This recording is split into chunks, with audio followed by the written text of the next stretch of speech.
Today on the channel, we're going to have a little fun here. We're going to have an experiment. Today, we're going to talk about the best case and the worst case scenarios for the New Orleans Saints in the first round of the NFL draft. So, I have talked a lot about the NFL draft, and I've done radio spots. I've done hours of content on YouTube, and I always reference the way that the board breaks. I always say, well, if the board breaks this way, or if the board breaks this way, the Saints could go here, the Saints could do this. So I thought, well, let's explore that today on a Sunday. Let's explore the different ways that the board could actually break and what I think the Saints should do, would look to do in all the different scenarios. Okay, so we're going to run through a bunch of these. I am going to take control over every single team in the top 9. All right, now, you're not going to see a lot of content creators do this because a lot of content creators focus on just the Saints or focus on just a team, but I am not only the face of the franchise, but really the face of the sport. So let's go ahead and get into it. Boom. Now the Titans, I'll run through these kind of real quick the first time, and then we'll just kind of go all the decision points. The Titans, I think the Titans should, and we're not going to do trades, all right? I'm not a fan of doing trades and mock drafts, so we're not going to do trades. I think the Titans, if I was running the Titans, I would have been way more aggressive in free agency with quarterbacks. I would have looked to a Sam Darnold. I would have looked to, I know he's not a free agent, but even like a Geno Smith or, looked to someone, Russell Wilson, even whatever, let them be a bridge or let them kind of stabilize things. And I would have taken Abdul Carter or Travis Hunter at 1. I don't think Cam Ward is the generational, the number 1 overall pick that you can sometimes get there, especially at the quarterback position. So I would either trade down if I was the Titans and try and get as much draft capital as possible, or I would take the best player available. Now, Will Levis is absolute ass, so you do have to have a quarterback, which, like I said, you go and get Sam Darnold, you do something like that, you start getting good players, fill the roster up with good players, in a couple of years, you'll be all right. But I think they are going to go Cam Ward, so that's where we're going to go. The Browns are in a situation where they obviously need a quarterback. I mean, they need a lot, but I don't think the Browns might be in a situation where they're saying, look, like we've screwed up enough. We need to kind of reset things. We need to get a better roster, a more talented roster. Let's just take the best player available. Now, I do think Shedeur Sanders makes sense for them, but I'm going to go best player available. I think when all things are said and done, Travis Hunter will be that guy. It's either Travis Hunter or Abdul Carter at 2 for best player available. I'd be concerned if you're looking at like Carter, maybe his injuries, maybe the idea like, well, I know Myles Garrett and Abdul Carter coming off the edge at the same time sounds cool, but don't you want to fill some different positions? So I'm going Travis Hunter here, best player on the board. Cleveland, Travis Hunter. Okay. 3 in this situation. Now, the Giants do need help on the defensive line, but I have a hard time imagining the Jameis Winston thing and the Russell Wilson thing is really throwing me off because it's hard to imagine them passing on Shedeur Sanders at 3, but at the same time, it's like, well, they did just sign Russell and Jameis Winston. I know Russell's only 1 year, so maybe it's not that big of a deal, but why would you sign both? Why would you rush out of the door to go get Jameis? Like, why wouldn't you wait, take Shedeur, and then, just let Shedeur back up Russell? And if you really wanted someone, then you can go get Jameis. Like, no one's breaking down Jameis's door to sign him, so it doesn't make any sense. In this one, we will go. We're going to get wild on this one. In this one, we're going to go. Don't want to get wild on the first one. I think a really safe pick would be Armand Mimbo. I think you get a tackle here. You start figuring out the offensive line. Whoever ends up being the quarterback, whoever ends up being, your playmakers or whatever, you need a good line. So I think this is the safest pick, and I will go Armand Mimbo here. All right, so then you're looking at the Patriots. Do they jump on Abdul Carter if he slides to 4, if he's there? Do they just say, man, we never thought he'd be there. Great player on the board. Got to have him. In this situation, let's go ahead and do it. So Abdul Carter goes to the Patriots at 4. All right, then we have the Jags at 5. The Jags can go in a bunch of different directions here. They could go Ted McMillan. They could go Mason Graham. They could try and fortify the offensive line. A lot of different things for them. Could go Tyler Warren. Makes a lot of sense. In this one, let's go Tyler Warren. Get some help for Trevor Lawrence. Where's he at? Should I control F? I know people always yell at me for not using control F. Let's go Tyler Warren here. I don't think Ashton Jeanty gets by the Raiders. I don't think there's any chance that he gets past them. I think they desperately want him. They desperately need him. They've got Geno Smith. Their quarterback's not a big deal. I think Ashton Jeanty is going to the Raiders 100 out of 100 times. I don't think there's a situation where they do not go Ashton Jeanty if available, so we will mock him there.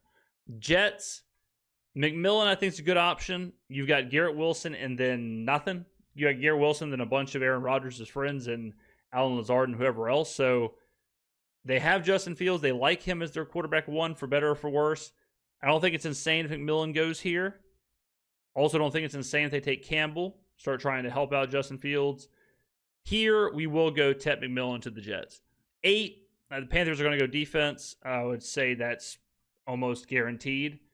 Dave Canales basically said that on an interview. So here we will go, we'll go Mike Green here. All right, so in this situation, and Green might be a little rich. That might be Jalen Walker has been mocked there, but I'm sure in a few situations we'll see that as well. Okay, so in this situation, this is a good situation for the Saints. This is almost best case scenario. You have Mason Graham there, who I think is best case scenario for the Saints at 9. He not only is the most linear to fixing a need and being an impact player, like he's immediately getting on the field, immediately doing something no one else does. The Saints, like their edge is good. Their pass rush is good when you think about, or not good, but they have options at rushing the passer. Even Brian Brzee, all he does is rush the passer, right? So you look at Brian Brzee, you look at Chase Young, you look at Carl Granderson and say, okay, rushing the passer is kind of all right. What's not all right is stopping the run. We don't have anyone who can stop the run. So Mason Graham comes in. That's his specialty. He's probably at this point the best player on the board, and he fills the need. And Tyler Warren's gone. Ashton Jeanty's gone. McMillan's gone. I don't like the idea of taking the cornerbacks. So really in this conversation, it's Mason Graham or Jihad Campbell. Will Campbell's there, but the thing with Will Campbell is he's not going to play left tackle for you. Felice Fuaga is your left tackle. Is he going to play right tackle? If so, what do you do with Trevor Penning? Are you planning to move Will Campbell to guard? Can he even play guard? Does he want to play guard? Okay, so I'm taking Mason Graham here for the Saints. I would consider this a best case scenario or a good case scenario. Let's do a couple more, and I'll show you a couple other scenarios here. All right, so same thing, exact same plan, start the draft. In this one, I don't think there's any situation where Cam Ward doesn't go to Tennessee. Whether they should take him or not, I just don't think it's going to happen. All right, now let's go with Abdul Carter to the Browns. Here, I think Travis Hunter goes to the Giants. Travis Hunter goes 3 to the Giants. 4, Pats. Here, let's go Will Campbell. So sometimes he's been mocked at 4. I'm not sure if he actually goes there. That actually happens, but just because we're trying to mix some stuff up and look at different decision points, let's go Will Campbell at 4. Jags at 5. All right, here, let's go Mason Graham to the Jags at 5. 6, again, Ashton Jeanty's not getting by the Raiders. 7, let's go Mimbu to the Jets at 7. All right, now let's go Jalen Walker here to the Panthers. Where is he? Jalen Walker, where you at? PFF's moved some stuff around. Malachi Stark. So they keep changing their rankings up. All right, Jalen Walker, boom. Okay, now in this situation, this is a good situation because now, but it shifted, okay? It shifted now to the offense. So Mason Graham is your big defensive player you hope is there. He's off the board. So now it's shifted to your playmakers are there, sans Ashton Jeanty. You've got Ted McMillan. You've got Tyler Warren, all right? McMillan has a lot of question marks, in my opinion. I think this wide receiver class is super deep. I think you can still get, can I sort by receiver? So if you're looking at the receivers, you can still get guys, the Jack Betch, the Jaden Higgins, Trey Harris, Jalen Noel, Savion Williams, Isaiah Bond, like Nick Nash even. There are guys you can get later in this draft that are impact wide receivers. Luther Burden, a little too similar to what they already have. Matthew Golden, you could also argue a little too similar. If you really wanted to, you could get involved at the back half of the first round or seeing how people slide, or maybe even a little higher up in the second round, try and sneak like Igbuka or sneak someone else. But I think there are way too many options here, and there's way too many questionables with McMillan. I'm just kind of off taking McMillan at 9. Now, I do think he would be. I do think the team would really have a hard time getting away from him. Body size, he's there, right? You got a 6'5" receiver, not exactly a physical receiver, like he's kind of a slender build, but still taller receiver, dynamic. I think he's an option if he's there. Like, even though I don't like him at 9, I think he's absolutely an option. Tyler Warren is absolutely an option. Okay. Now you still have Jahdae Barron and Will Johnson, who are options. You know, I'm not running the Saints. I wouldn't pick them, but it is a position of need relatively. Now I do think cornerback, you know, we'll talk about this really quick, but I made a video about I wouldn't draft Jahdae Barron or Will Johnson. I talked about there that cornerback is kind of a position where the value is decreasing. Think about this. So in the NFL, 10 years ago, the number one cornerbacks like followed the receivers around the field. They stopped the number ones. It was one-on-one. They were playing man. They were, you know, like their job was to stop the best wide receiver on the field, right? Now that's not really the case. Wide receivers now kind of play, or the NFL now plays in this like too high shell. Cornerbacks are just kind of like in this pseudo zone. They're not really asked to be on an island, right? Like the Revis Island kind of world. That's not really a thing anymore, right? So because of that, the value of the position drops. And I've made the case that it's more like a bullpen in baseball, where 20 years ago, 10 years ago, your closer was always your closer no matter what. And he always came in the game in the 9th inning. Well, now the MLB, because of analytics, a closer can come in the 8th inning if the better part of the lineup is in the 8th inning versus the 9th inning, right? Sometimes closers switch. You go to a bullpen by committee dependent on, you know, right-handed batters or left-handed batters or the situation or whatever. So closers have kind of diminished in Major League Baseball. I think cornerbacks are very similar to that in the NFL, where we've just seen a different style of play. So that's another reason, along with the volatility that I talked about in that video, where, you know, cornerbacks are the one position where you expect a pretty high failure rate. You expect a pretty high amount of like either them getting burned on plays or games where they're bad or even years where they're bad. We looked at, like top level cornerbacks, high level cornerbacks. We looked at Stephon Gilmore. Stephon Gilmore won the Defensive Player of the Year. 2 years later, he was traded for a 6th round pick. You know, so I mean, we even see it now where some of the best cornerbacks in the NFL can be really good one year. Pro Football Focus will grade them out as like an 85. The next year they're a 58. The next year they're an 85. The next year there's a 64. So that's just part of the position. Because of all of that, I just can't get to drafting a cornerback at 9. But the Saints could absolutely look at him. Okay, edge rusher. I don't think we really need one. I know Mike Green's up here, and James Pierce, but I just don't think edge rush is a need. I think if you're looking at defensive line, you're only looking at the interior. And because Mason Graham is gone, in this situation, it's really between Ted McMillan, Tyler Warren, Jihad Campbell, at least for me. Malachi Starks, like safety, he doesn't have a linear path to playing, and safety is like a low-impact position anyways, but with Justin Reed and Tyrann Mathieu, like, are you drafting a rotational / backup / heir apparent safety with the 9th overall pick when you have as many holes as the Saints do? I don't think so. So in this situation, I think they either go Ted McMillan or Tyler Warren or Jihad Campbell. Let's go Tyler Warren for this one, okay? So that's the situation the Saints could be in. Then let's do it again. We'll do a couple of these, huh? All right, same thing. Let's go Cam Ward. All right, now let's go Abdul Carter. All right, now here, let's say Shedeur Sanders goes 3, which would be kind of crazy, but could happen. I know people are screaming right now in the comments about me not using Control F. Where the hell is Shedeur? Is he even available? Quarterback. Where are they? Man, they have Shedeur 46. Good Lord. All right, so let's say they go Shedeur there. I think the Patriots here are sprinting to the podium to take Travis Hunter. Jags, we've mocked them Graham. We've mocked them Mimbu, which I think are very, very possible. I think they kind of sit there. McMillan is not a bad idea here to go McMillan and Thomas. Let's go McMillan here. Let's go McMillan just to mix in some things up, just look at different decision points. Genty, again, I just don't think, same with Cam Ward at 1. I just don't think there's any way the Raiders get off of Ashton Genty.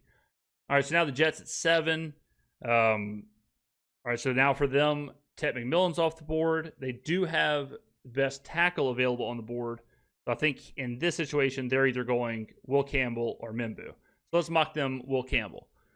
All right, Panthers at 8. We've already talked about this. Like, I think the Panthers are going to go defense regardless. So let's mock them just to mix some stuff up. Let's go Jahdae Barron for them. Okay. All right, now if we're looking at this is pretty close to best available, or best case scenario.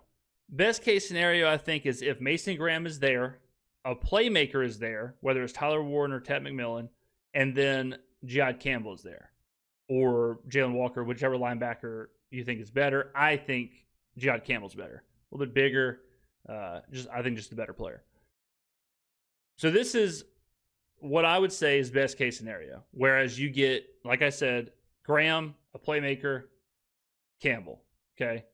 So here, I don't know if the Saints could have Graham on the board and pass him up.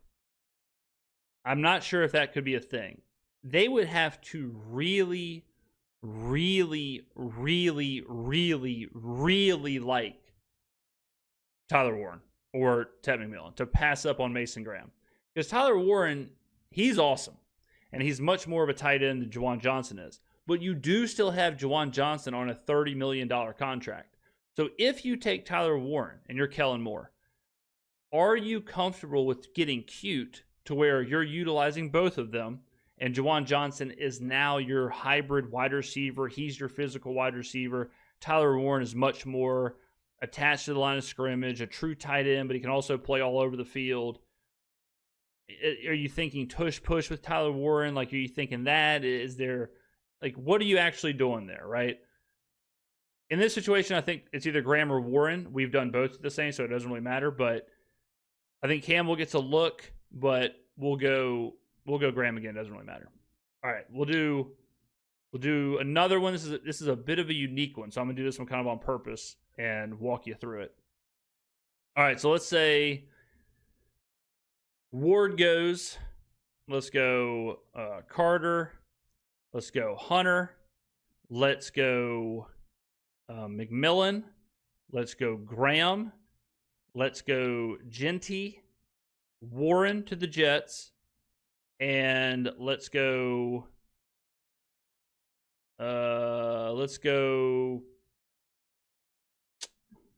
Campbell to the Panthers. All right, so in this situation, this is what I would say is the worst case scenario. This is worst case scenario for the Saints, because now you don't have anything on the board. Like, your defender, Mason Graham, he's off. Both playmakers have gone. So Ted McMillan's gone and Tyler Warren's gone. On top of that, Genty's gone. All right, so now your running back's off. Then Jihad Campbell's gone.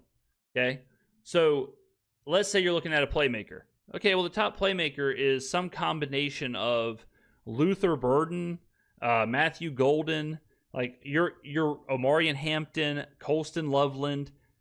Out of all those guys, no matter who you're looking at, you're reaching, right? Like, all those guys, are a reach at 9. Okay, now let's say you're looking at defensive line. Well, again, now you're reaching. Kenneth Grant, right? Like, you're not taking an interior defensive lineman at 9 at this point. You don't really need an edge. So are you, like, why would you take Mike Green? Why would you take James Pierce here? Then if you look at tackle, you don't really need a tackle, right? So Will Campbell is on the board. Armand Membu is on the board. But you don't need a tackle. So are you taking Campbell here, hoping to move him to guard? Are you okay with taking a guard at 9? Are you going to move Penning? Like, do you feel weird about that? But the cornerbacks are there. So now do you take a safe pick, but a less valuable pick and a less impactful pick, and you take Jahdae Barron, or you take Will Johnson? Both with question marks, both with limited impact that you can expect, okay? Or this is the scenario where I think Shedeur Sanders is in play, which is why I did the board like this. If the board breaks like this and you're looking around and you're the New Orleans Saints and you don't really have a good option, you're reaching regardless, all right? You're reaching no matter where you go here. But Shedeur is there. If you're the Saints, not if you're you, but if you're the Saints, how do you weigh this? This is the way that the board will break to where I think Shedeur Sanders becomes a real possibility for the Saints at 9. Because the ceiling, let's say his ceiling is Tua.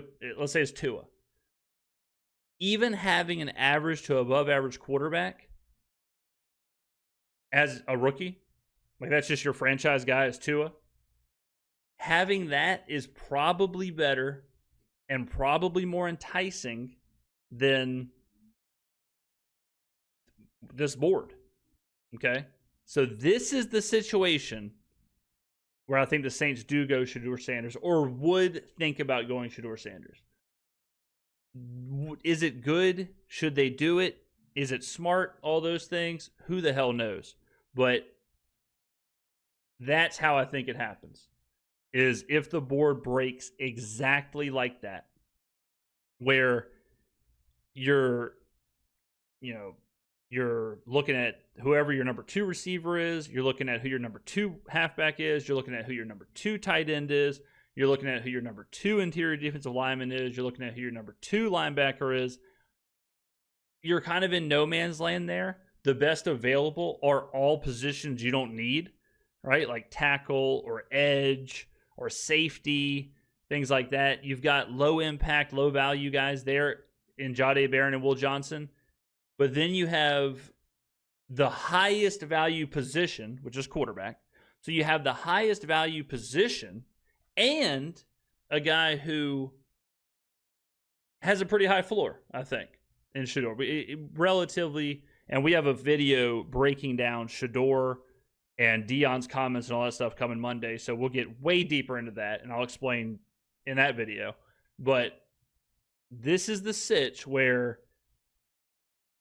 the Saints are going to have this conversation before the draft. They're going to say, what happens if these 4 players are off the board and we're sitting there at 9 and it's between Shedeur Sanders and Jahdae Barron, or Shedeur Sanders and Will Campbell, or Shedeur Sanders and Will Johnson? What do we do there? Do we take Shedeur? And I think there is also something in the fact that, like, whether you like it or not, the Saints would be answering the question of what's the plan at quarterback in the future. Because right now, Derek Carr is the starting quarterback. We know he's going to be released in one form or the other after this season. So if the Saints did do this, then they're telling you Carr is going to play this year. We have a plan for the future. That plan is Shedeur Sanders. After this season, we're turning it over to him. And he's going to get the chance to sit. He's going to get the chance to learn, which is absolutely the most beneficial thing for a quarterback. And so I think that'd be positive. That'd be a positive for taking Shedeur as well, where you answer the $1 million question. You answer, what is this team doing at quarterback for the next 4 or 5 years? And that's your answer. Your answer is Carr, and then Shedeur plays out his rookie contract, and we see what we got. We see what he is. We see what kind of player you have. So Interesting stuff. But let's go back and look at just the entire board. So after doing this for weeks and weeks and weeks and weeks and weeks and weeks, I think the guys that the Saints could take. So Carter's, I'm not doing this to the teams. I'm just like throwing them out there. Carter's going to be gone. Hunter's going to be gone. Genty will be gone. Those are guaranteed, I think. I think you're guaranteed a Ward will be gone. Okay. And then you have to wonder what combination of these guys will be there. Carter's not going to be there. Hunter's not going to be there. Genty's not going to be there. Ward's not going to be there. McMillan could be there. Graham could be there. Campbell could be there. Barron, Warren, Starks, Jod Campbell, Membu, Chador, all could be there. So the question for the Saints now is, this is who you're rating. This is who you are, like, you're scoring. All right. Now, we always talk about need. We always talk about like best available and all that stuff. Will the Saints have Mason Graham as the best available? Will they have him as the highest rated? Will they have Ted McMillan as the highest rated? Will they have Will Campbell as the highest rated? And then out of these, let's see. McMillan, I think it's between McMillan, Graham, Campbell, Barron, Warren, Campbell number 2, Johnson, Shador. So what is that, 8? And this 8 people, let's do it again. McMillan, Graham, Campbell, Barron, Warren, Jod Campbell, Shador. So 7. So I think there are 7. Oh, wait, did I say Johnson? Damn it, we got to do it again.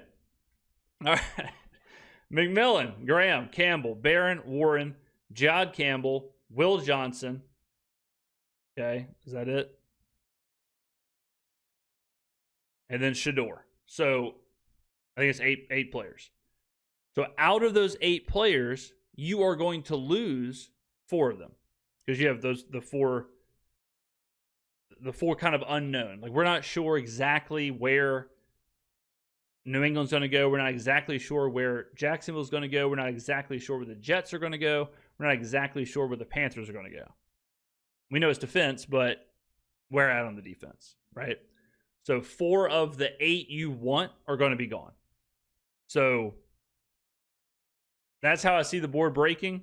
I know that last bit was confusing, trying to do the hand math here, but I think we can really focus in on those like 8 prospects at number 9. Now the question is, on draft night, and I'll be live streaming the draft. Some people have asked. I will be live streaming on this channel, on my Twitter, on my Twitch simultaneously. We'll be live streaming the entire first round. We did it last year. We're going to do it again this year.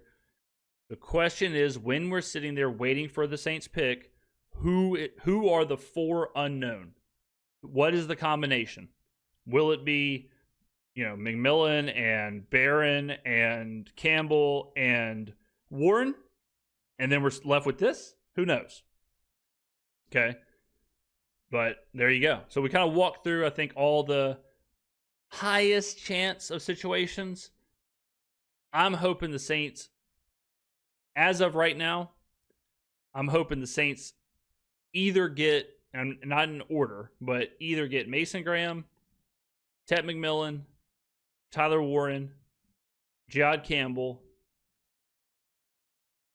Jalen Walker. I'll say I'm okay with. I would much rather Jod Campbell, but if they end up liking Walker more, okay, or Shador Sanders, I would be okay with taking Shador in the example I showed you, where all the other guys are off the board and you're either reaching on a corner or taking Mike Green or taking, James Pierce or something. Like, I would rather get your quarterback of the future than do that. All right.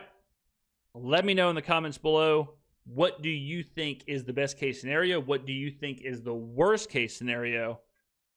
And who the hell do you hope the Saints walk out with? Did I miss anybody? Do you think there's someone else that the Saints could take them not looking at? I'd be surprised.